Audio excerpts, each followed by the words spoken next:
Steve Reeve is my guest. Steve is a radio host, resident of Fort McMurray, and he remembers what the city went through 8 years ago. Steve, thanks for taking the time. Much appreciated joining us here on CTV News. Happy to be joining you. All right, so what's the situation where you are, Steve, in Fort Mac? Bring us up to speed. Absolutely. So the evacuation order for 4 of our neighborhoods came through on Tuesday, of course, forcing some 6,600 or more residents out. Some people have elected to take off on the highway to, to just leave nothing to chance as well. But there's really good news for today because the weather's really on our side. There hasn't been much movement. The fire has not gotten closer to those key points in town. And that has just given the firefighters and the logistical effort just all that much more time to get their strategies enacted, to get equipment and personnel in place in key strategic places. And the outlook is looking really good.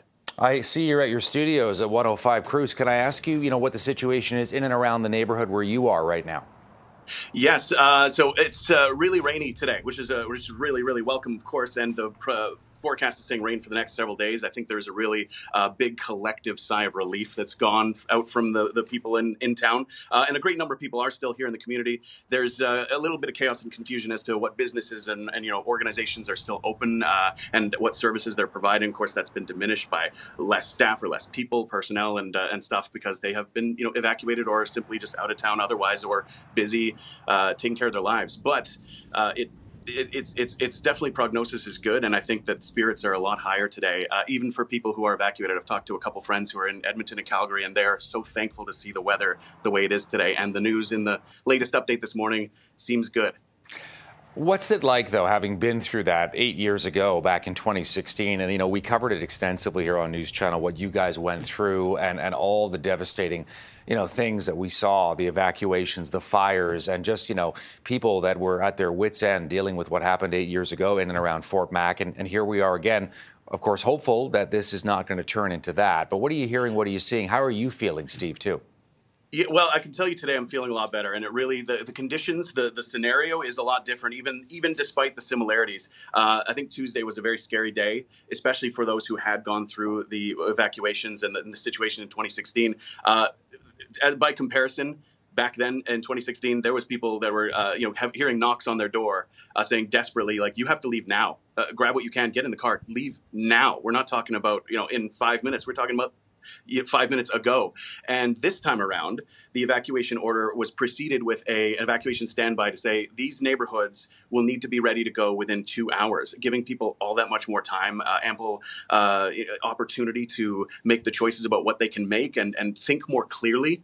And we're a very safety-oriented town, and that shows in the evacuation of 2016 with how little negative there was with that.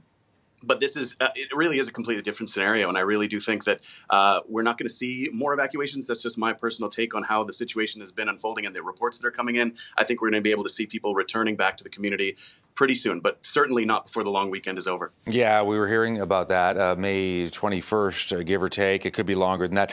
We're tracking what's going on in Abisan and Grayling Terrace and elsewhere, and I know you are too.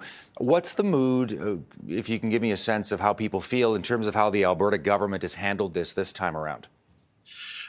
There's always going to be frustration. I think there is. I think one of the major sources of frustration was the fire ban and off-highway vehicle restriction that only came into place at 2 p.m. yesterday. I believe that there were plans to put it in place before that. We had heard from our mayor during the regular council meeting on Tuesday, which turned into an update on the fire, that he had been in talks with organizations and with the province about that.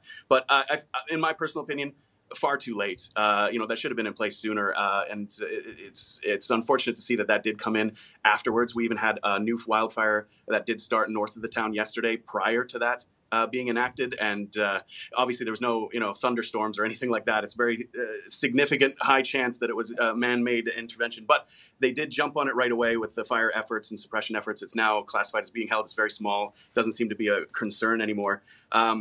But just things like that, those bans or restrictions should have been in place just to give more peace of mind. However, I do think that things are definitely far improved. Certainly the firefighting efforts, the techniques, the communication, and even the ability to do night flights with helicopters that are water bombing into the night as well. That was not something that was available as readily in 2016, but is now and other changes like adding interfacing and fire breaks between the forest as well as the communities where equipment can be quickly deployed. And we have those in place now because of the things that we've learned from 2016. Yeah, well said. I mean, the population of Fort Mac is more than 60,000, 66,000. You got the outlying areas as well. Right now, we know that the city is under an evacuation alert. Does that mean that you, Steve, you've got like stuff ready to go in case the worst comes in?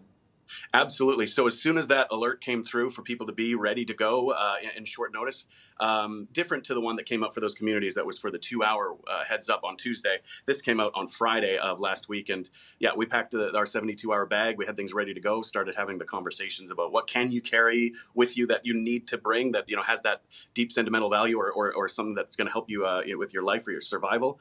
And the things that you can leave behind, which is absolutely a bittersweet thing. It's nice to have the time to think about those things, but it's awful to have to think about what you would abandon. And just, worst case scenario has to be what you think about to make those decisions. But we have had far more advanced notice about things and better communication, I think, this time around. Steve Reeve joining us from Fort McMurray with 105 Crews. Hey, listen, great to have you on. Great conversation. All the best. Please keep in touch with us, Steve. I'd love to check in with you again in the days ahead. Be my pleasure, Todd. Thank you.